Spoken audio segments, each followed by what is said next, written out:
Oh, hey, Goosebumps dog, can you actually let me know if you need your eye drops, because I don't want your eyes getting all yellow and superimposed again, okay? All right, thanks.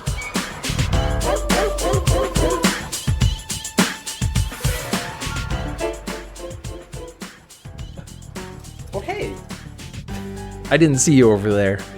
I just found this mysterious DVD on my front porch, and I don't know, it seems pretty appropriate to the season. At least it's better than the last movie I found, which was Bambi on Mother's Day.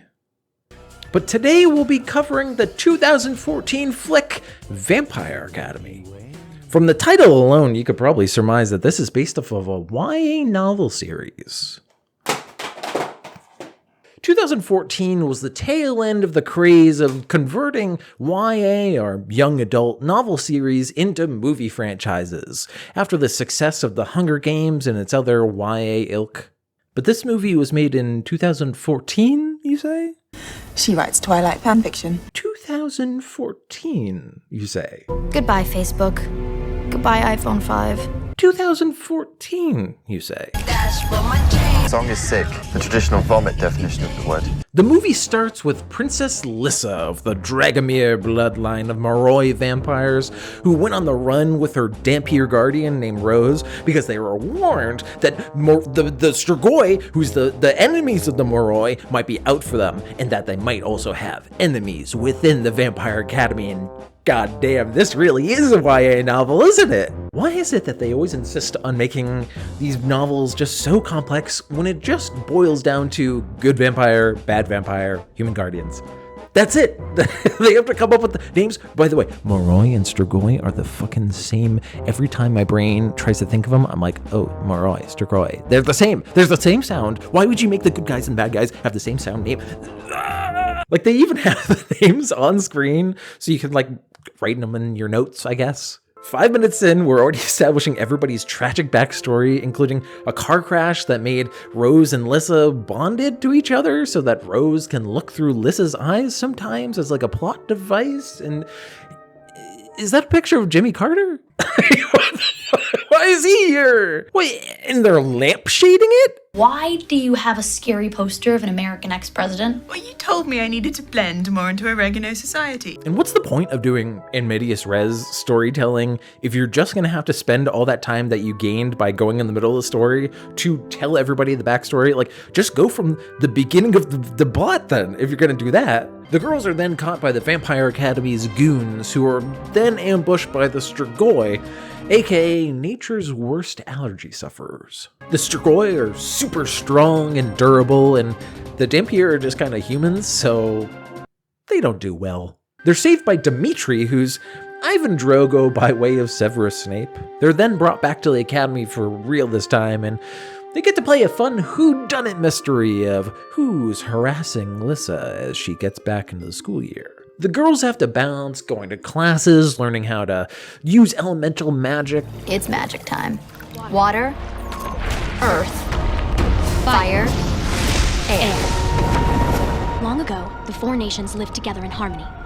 Then, everything changed when the Fire Nation attacked. And how to compete on American Ninja Warrior, I guess? Like, I don't know what this thing does, but Godspeed. Like, even the Vampire Queen shows up. It's just like, oh yes, hello everybody, it's me, the Vampire Queen. I just wanted to show up and say that we all know that Lissa is just a big old slut, isn't she?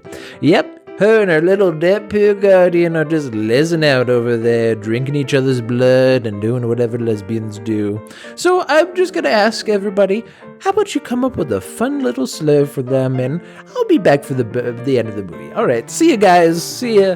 You give us dead animals, blood games, escapes to Oregon. Shameful. Queen Tatiana. Shh. Not now, dear. Rose is our sassy main character who comes from the Joss Whedon school of quipping. He wakes up, tell your boyfriend to watch his mouth. He is not my boyfriend. Hells yes. And the winner of the 2014 award for No Way Does This Person Go to High School. I think we may have to get plastic surgery. No, don't, please. Yeah? No? No. The mistake that a lot of quippy movies make is that they try to make every character funny. In this, they're like, listen, all the characters in this movie are serious vampires, so she needs to be quipping on all cylinders 24/7. Sweet sassy molassy. Half the jokes are super cringy, but the other half are funny because they're so cringy. Grading on the Dimitri curve, huge reaction. Mammoth, gargantuan. Stopping is for losers. To be shamed by our queen bee? I mean queen biatch? It just kind of becomes part of her character that she's constantly cracking jokes while everybody else around her is just like, please. I just want you to know I would never use the word sweet sassy molassy unless under the influence. It's not a matter of amusement or discussion. Her love interest is Dimitri, who's the guy from before, and he's St. Vladimir's Defense Against the Dark Arts teacher. Brought to you by the NRA. You say Dimitri is a god. Well, I'm an atheist. An atheist with a big gun. I love this dude. He looks like he should be on the cover of some paperback romance novel somewhere, and he has the personality to match. I'm crushing on my mentor Dimitri, who's like old enough to be not my father, like an uncle, like a disturbingly sexy uncle. I honestly think that this is what Tommy Wiseau thinks he looks like in his own head. What client? I cannot tell you, it's confidential. Oh, come on, why not? No, I can't. Anyway, how is your sex life? Nobody likes to talk about it. Bad movies will sometimes have inappropriate romances, but they have the good grace not to really point it out. But not in this movie. Nope. Dimitri absolutely knows how inappropriate this movie is because Rose is like 16 and he's like 25, and he has a full speech where he's just like, yeah, we can't do this. What are we doing? It's one thing if I were 36 and you were 28. Or with me 28 and you 20.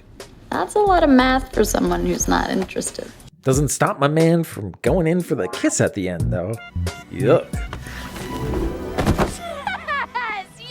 Lissa is far less interesting, being Model 3A of the Damsel in Distress line of characters. Subcategory, no, I hate you.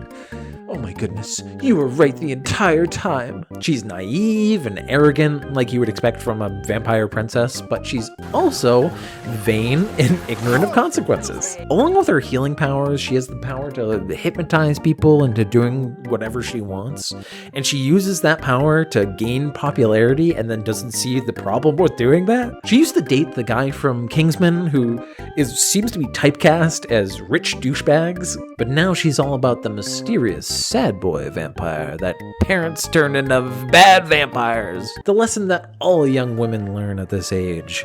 Ditch the rich douche and get with a mysterious, edgy rich douche. There's a good mix of well-known actors and unknowns, including a lot of people whose careers have actually taken off after this, to the point that if they look back on this, I bet they would be very embarrassed. Like, we got the popular girl from Modern Family, Sarah Hyland. She's a goofball. We have Gabriel Byrne, who looks like he's a cross between Sean Penn and Ian McShane. And we have Jedi Survivor Man himself, Cameron Moynihan, who's playing a goofy, fun, age-appropriate love interest for Rose, who is then summarily thrown into the friend zone. Also, she could fantasize about Frankenstein over here. God, I just wanna kiss hot boys. Oh, hey, Professor, wanna do a crime? The only crime here is saying that Cameron Moynihan is ugly.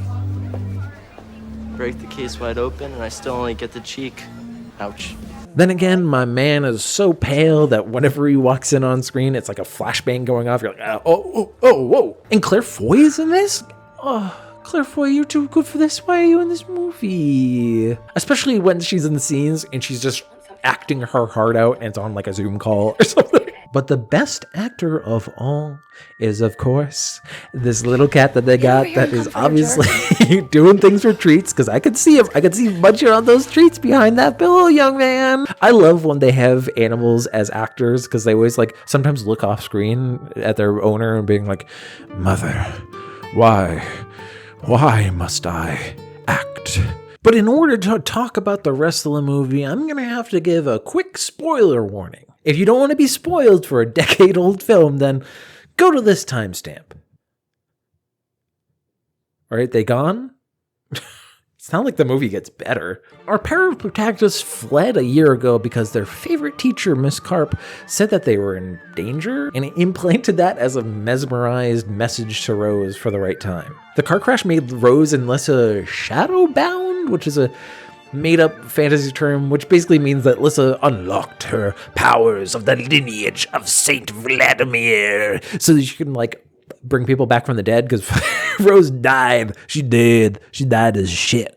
She's super powerful. Everyone thinks she's super special. Of course she is. She's a princess. She's already a princess. And then they gave her superpowers too. Like superpowers. She already has superpowers. But she gets different superpowers. Most mystery movies ask, who could it be? Meanwhile, there's only like 3 real characters in the movie that it could possibly be. And one of them is signaling so hard that they're the bad guy that they might as well be like, the name's Herring.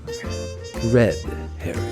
At least in this, there's more plentiful and probable suspects that we can go through. Could it be the airheaded headmistress? What about Lissa's ex's new girlfriend? Mia gets jealous, but deep down she's sweet. Back off, bitch. He's mine now. Or could it be angsty boy with dead parents and a chip on his shoulder? Or could it be the kindly scarf man that's always trying to support Rose and Lissa and help them out? Yeah, no, it's totally that guy. Like, who else could it be? Because in the language of movies, if somebody is just constantly coming out and be like, these girls have been through so much. As provost of this school and Lissa's father's oldest friend, I beg you, look into your heart. I, for one, think that we should listen to these girls and give Lissa a second chance so that she can heal my chronic illness. My Sandowski syndrome has gotten worse. Wait, what was that last part? Oh, nothing. Who wants to go shopping? Ellen, what this impressive new guardian says seems reasonable. And during that shopping trip, they make a big deal about how they find, like, the perfect dress for Rose. Like, everybody stops and stares and they're like, oh my god, it's the perfect dress for Rose. That is my dress. And then they cut to it. It's this plain black dress that you could have just gotten from the Gap. And in a twist, it's kind of a combo of suspects. Well, it's mostly the ex's new girlfriend doing some bloody threesomes. And then Scarfman trying to test out Lissa's new powers to heal things by just throwing dead animals at her, I guess. Oh, and he wants to, like, take over the vampire throne or whatever, but... It's not really a big plan. I mean, the man doesn't really plan that far ahead because he has this whole elaborate, super expensive plan that just immediately falls apart the moment anyone interferes with it.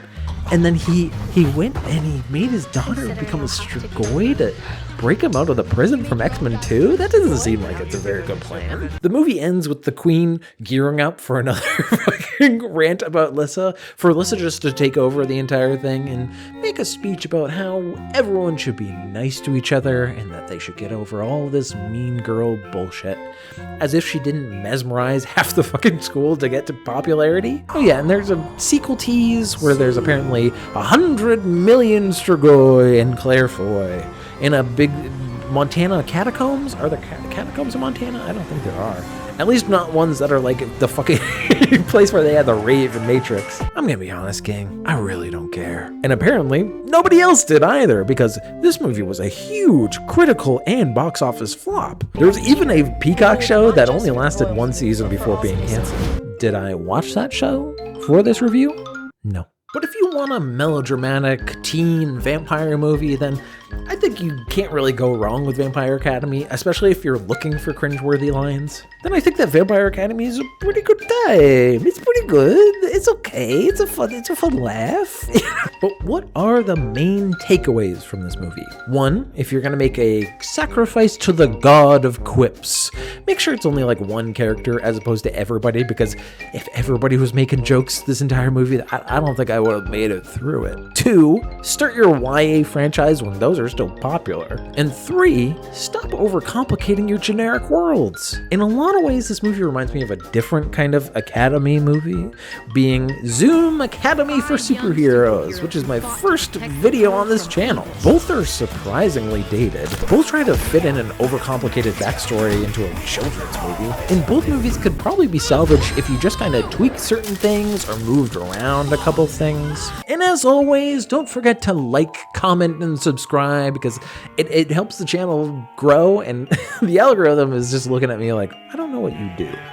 What do you do? So it would really help me out if you guys left some comments, subscribed, liked, send it to another person if you like this video. And if you don't, that's how I know you're a Strigoi. That does feel like it's like a racist. Listen, you Strigoi. Like, I feel like maybe it's the pointing. I think maybe the pointing really makes it malicious. And don't forget to check out my podcast, Segment City. Links in the description below. All right, bye. Oh shit, I forgot to give the Goosebumps dog his eye medication.